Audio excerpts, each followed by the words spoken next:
Hello everyone, তোমরা সকলে কেমন আছো? আশা করছি অনেক ভালো আছো। আর হ্যাঁ, আমিও ভালো আছি। আজকে আমি এই মিনি ব্লগটা পুরো সকাল থেকেই শুরু করেছিলাম।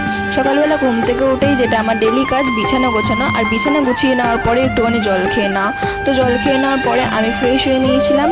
আর এখানে দেখো, মা দুটো আবার আইসক্রিম আলা দেখতে পেয়ে বললো যে আইসক্রিম কিনতো, তো দুজনের জন্য একটু আইসক্রিম নিয়ে নিলাম। আইসক্রিম খেয়ে নেওয়ার পরে আমি স্নানে গিয়েছিলাম। স্নান টান করে নেওয়ার পরে আমি এখানে আমার স্টাডি একটু কাজ বাকি ছিল, তো সেটা আর কি কমপ্লিট করছিলাম।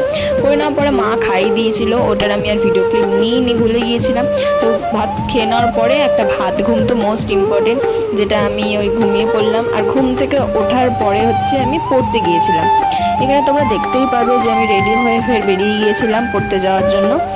বাড়ি থেকে কিছুটা দূরে আর কি পড়তে যায়, তো হেঁটে হেঁটে একটু টাইম লাগে, তাড়াতাড়ি বেরিয়ে গিয়েছিলাম। আর এখানে দেখো, পরে বাড়ি এসে দেখলাম একটা পার্সেল এসছে আমার। এটা আমি একটা অন্য ভিডিওতে আনবক্সিং করে তোমাদেরকে দেখাবো। আর এখানে দেখো রাত 11টা বেজে গিয়েছে অলরেডি। আমি খাওয়া দাওয়া করে নিয়ে আর কি ভিডিওটা এখানেই শেষ করেছি। Bye bye.